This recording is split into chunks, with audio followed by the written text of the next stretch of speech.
भारत का maritime policy Indian ocean से भी आगे बढ़ रही है और ये कोई भविष्य की योजना नहीं, आज की रियलिटी है।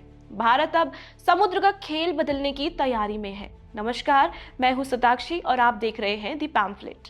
नई दिल्ली में भारत और रूस के बीच एक अहम हाई लेवल इंटरजेंसी कंसल्टेशन हुआ, जिसमें भारत की तरफ से पोर्ट्स और शिपिंग मंत्री सर्बानंद सोनोवाल मौजूद थे, जबकि रूस की ओर से राष्ट्रपति पुतिन के करीबी और मैरीटाइम बोर्ड के चेयरमैन निकोलाई पात्रुशेव ने भाग लिया।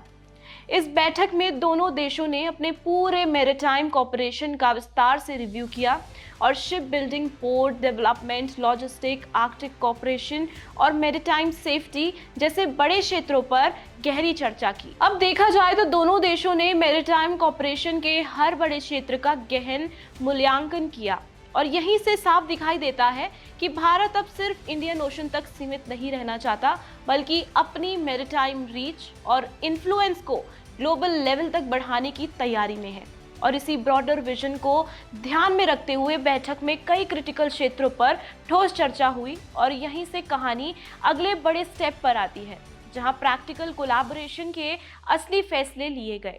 बैठक में ये तय किया गया कि शिप बिल्डिंग में भारत और रूस मिलकर काम कर सकते हैं, जहां भारतीय शिपयार्ड्स को रूसी तकनीक और जॉइंट प्रोडक्शन से बड़ा लाभ मिलेगा। साथ ही पोर्ट डेवलपमेंट पर भी जोर दिया गया, ताकि भारत के पोर्ट्स को और अपग्रेड किया जा सके और रूस के फार ईस्ट पोर्ट्स के साथ सीधी कनेक्टिविटी मजबूत की जा सके। इसके अलावा दोनों देश एक नया Indo Russian maritime trade ecosystem तैयार करने पर काम कर रहे हैं, जो चीन के मैरीटाइम सिल्क रूट के मुकाबले एक स्थिर और रणनीतिक विकल्प बन सकता है।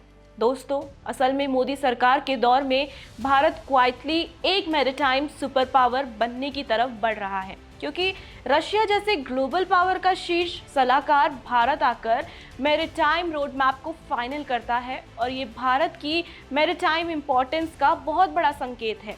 भारत के पोर्ट्स, शिप बिल्डिंग कैपेसिटी और आर्कटिक में बढ़ती प्रेजेंस, तीनों सेक्टर लगातार तेजी से एक्सपैंड हो रहे हैं। इसीलिए इंडो रशियन मैरीटाइम नेटवर्क सीधे चीन के मैरीटाइम सिल्क रूट का एक मजबूत काउंटर बन सकता है। यानी भारत अब शोर नहीं करता, लेकिन उसके कदम बेहद स्ट्रॉन्ग, स्ट्रैटेजिक और कैलकुलेटेड दिख रहे हैं।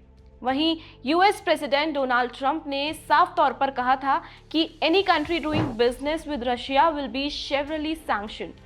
तो जहां वैश्विक स्तर पर दबाव बनाने की कोशिश दिखती है, वहीं भारत ऐसे प्रेशर वाली पॉलिटिक्स के आगे झुकने वाला बिल्कुल नहीं है, क्योंकि भारत अपने नेशनल इंटरेस्ट को सबसे ऊपर रखकर चल रहा है और इसी कारण रशिया के साथ मैरीटाइम, एनर्जी, डिफेंस और आर्कटिक जैसे सेक्टर्स में लॉन्ग टर्म स्ट्रैटेजिक पार्टनरशिप्स आगे बढ़ रहा है। ये स्पष्ट दिखाता है कि भारत किसी एक वैश्विक कैंप में फिट होने की कोशिश नहीं कर रहा, बल्कि अपना इंडिपेंडेंट स्ट्रैटेजिक पाथ खुद तय कर रहा है। आज की इंडिया रशिया मैरीटाइम कॉर्पोरेशन इसका प्रतीक है कि न्यू दिल्ली अब सिर्फ ग्लोबल इक्वेशन को फॉलो नहीं करता, बल्कि उन्हें शेप भी करता है। एक तरफ वेस्ट की सैंक्शंस वाली चेतावनियां और दूसरी तरफ भारत का आत्मविश्वास से भरा स्ट्रैटेजिक एजेंडा। ये बताता है कि भारत अब अपने रूल्स पर चलता है और नेशनल इंटरेस्ट के आगे किसी भी ग्लोबल प्रेशर को प्राथमिकता नहीं देता।